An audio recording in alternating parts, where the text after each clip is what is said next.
ఇంట్లో టమాటాలు అయిపోయాయి, వెళ్ళి ఒక 2 కేజీలు టమాటాలు తీసుకుందాం పదండి. హే, మొన్న శాలరీ అందగానే పప్పులు ఉప్పులు కూరగాయలు అని చెప్పి 3000 ఇచ్చాను, మళ్ళీ టమాటా ఉల్లిపాయలు అంటావేంటి?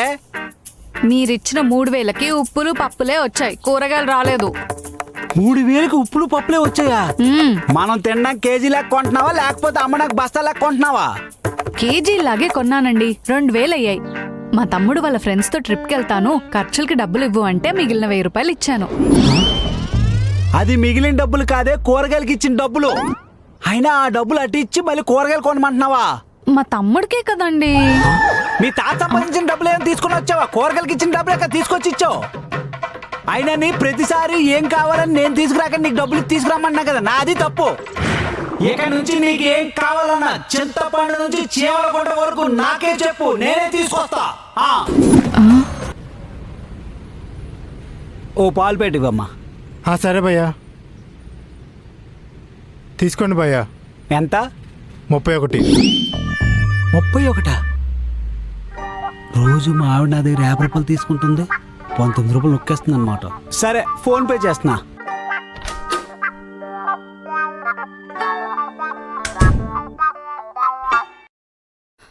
వచ్చేసారా, నేను వెళ్ళి టీ పెట్టి తీసుకొస్తా. ఇప్పుడు అర్థమైంది, మొన్న పెళ్లిలో మీ అమ్మ నెక్లెస్ వేసుకొని తెగ తిరిగేస్తుంది కదా, అది ఎక్కడి నుంచి వచ్చిందో ఇప్పుడు క్లియర్ గా అర్థమైంది నాకు. ఏంటండి? రోజు పాల్పేట అని చెప్పి 50 రూపాయలు తీసుకెళ్తున్నావు, అది 31 రూపాయే, అందులో 19 రూపాయలు మిగులుతుంది. అంటే నెలకి 570 రూపాయలు. అంటే ఏంటండి, ఈ 570 రూపాయలు తీసుకెళ్లి మా అమ్మకి బంగారం నెక్లెస్ కొన్నానంటారా? పాల దగ్గర 570 మిగులుతున్నాయంటే మిగిలిన వాటి దగ్గర ఎంత మిగులుతుందో. మీ జీతమే నెలకి 40,000, అదంతా తీసుకెళ్లి పక్కన దాచుకున్నా మా అమ్మకి 10 తులాల బంగారం నెక్లెస్ కొనాలంటే 2 సంవత్సరాలు పడుతుంది. మనకు పెళ్ళయ్యే సంవత్సరం కాలేదు. ఇంకా నయం, మనకి పెళ్ళయి 10 సంవత్సరాలు అయ్యుంటేనా మా నాన్న సోంపేటలో కొన్న 2 ఎకరాల పొలం, ఊర్లో కట్టించిన 2 ఫ్లోర్ల బిల్డింగ్ కూడా ఈ పాల ప్యాకెట్ 19 రూపాయల వల్లే అనేవాళ్ళేమో.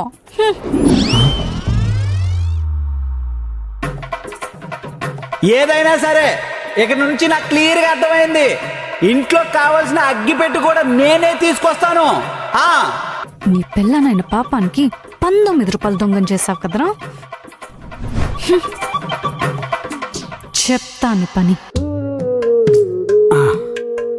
ప్రశాంతంగా రీల్స్ చూసుకోవడానికి భూమి మీద ఎంతకన్నా ప్రశాంతమైన ప్లేస్ ఇంకోటి ఉండదబ్బా.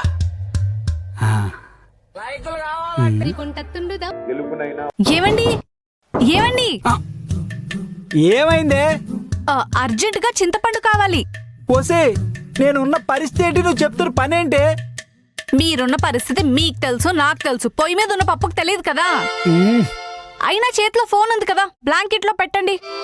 సరే, వెయిట్ చేయి.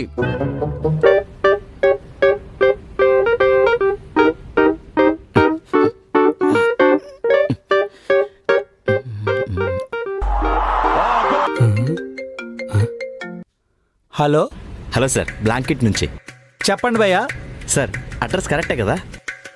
కరెక్ట్ అడ్రస్ కాబట్టి పెట్టాను కదా భయ్యా, అయినా నేనేమైనా పిచ్చో నా పక్కిది అడ్రస్ పెట్టడానికి? అయ్యో అలా కాదు సార్, జస్ట్ కన్ఫర్మేషన్ కోసం. కన్ఫర్మే, అదే అడ్రస్.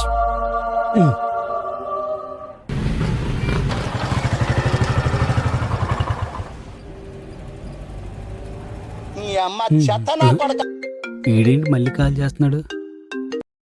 హలో సార్, ఇక్కడ సూపర్ మార్కెట్ ఉంది సార్, అక్కడ నుంచి లెఫ్టే కదా?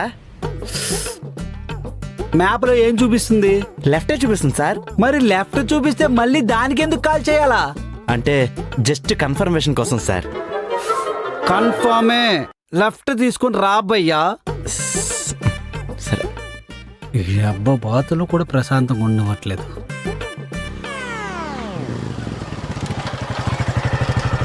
సిగ్గుపడకండి. Where is the sickness?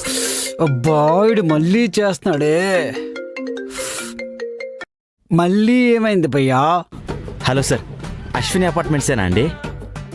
అక్కడ అడ్రస్లో ఏముంది? అశ్విని అపార్ట్మెంట్స్ అనే ఉంది సార్. మరి ఎందుకు అడిగావు? అదే సార్, జస్ట్ కన్ఫర్మేషన్ కోసం. బొక్కలో కన్ఫర్మేషన్. నువ్వేమైనా గోల్డ్ బిస్కెట్లు అవాలా చేస్తారా 10 సార్లు కాల్ చేయడానికి? 30 రూపాయలు కింద పడి 30 సార్లు కాల్ చేస్తున్నావు. అక్కడ అడ్రస్ ఏముంటే దానికి ఇచ్చి వెళ్ళిపో. ఫోన్ పెట్టేయ్. అట్లుంటది మనతోని. మళ్ళీ ఎందుకురా ఫోన్ చేసావు? డోర్ నెంబర్ కోసం? లేదు సార్, ఆర్డర్ మేడం గారికి ఇచ్చాను సార్. మరి ఆవిడకి ఇచ్చేస్తే మళ్ళీ నాకెందుకు ఫోన్ చేసావురా? అంటే 5 స్టార్ రేటింగ్ ఇస్తారని. ఎవరికి? నీకే చింతపండుక? నాకే సార్. ఒరే నువ్వు ఎక్కడున్నావు చెప్పు, వస్తాను ఉండరా. చేతికి కాదు సార్, యాప్లో ఇచ్చేయండి సార్. ప్రాజెక్ట్ ఆల్మోస్ట్ కంప్లీట్ అయిపోయింది. మెయిల్స్ అన్ని మీకు పెట్టాను. సో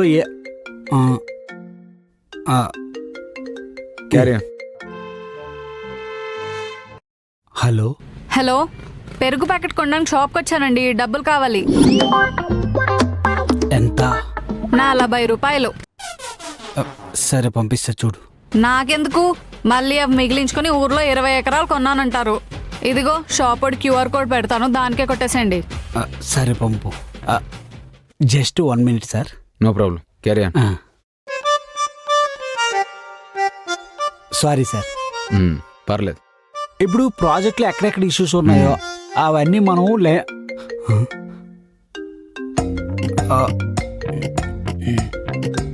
మాట్లాడు, పర్లేదు.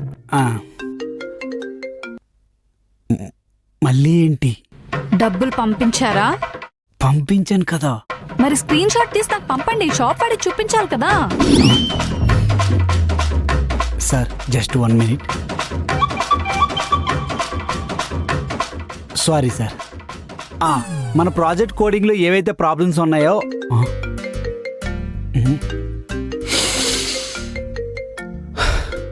పర్లేదు, లిఫ్ట్ చేయి. హలో, పెరుగు ప్యాకెట్ ఎక్స్పైర్ అయిపోయిందండి, రిటర్న్ ఇచ్చేసాను. దానికి నా పర్మిషన్ ఎందుకు? పర్మిషన్ కాదు, ఇప్పుడు నేను పెరుగు ప్యాకెట్ రిటర్న్ ఇస్తే వాళ్ళు మనకు డబ్బులు రిటర్న్ ఇస్తారు కదా, అందుకు. ఇస్తే తీసుకో. అమ్మో నాకొద్దు బాబు. మళ్ళీ అందులో నుంచి 2-3 రూపాయలు మిగిలించుకొని మా తమ్ముడికి బైక్ కొన్నానని చెప్తారు. నాకెందుకు అవన్నీ? అందుకే మీ నంబరే పెట్టాను, వాళ్ళు రిటర్న్ వేస్తారు. సరే సరే. Extremely sorry sir. ఈ కోడింగ్ ఉంది కదా సార్, అందులో ఏవి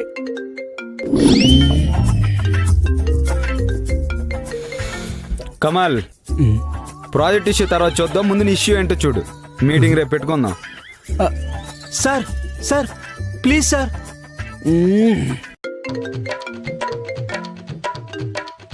హలో, డబ్బులు వచ్చాయా? వచ్చాయా లేదో చూసి కన్ఫర్మేషన్ చెప్పండి. లేదంటే ఆ 40 రూపాయలు నేను ఉంచేసుకుని మా నాన్నకి బెంజ్ కార్ కొన్నానని చెప్తారు.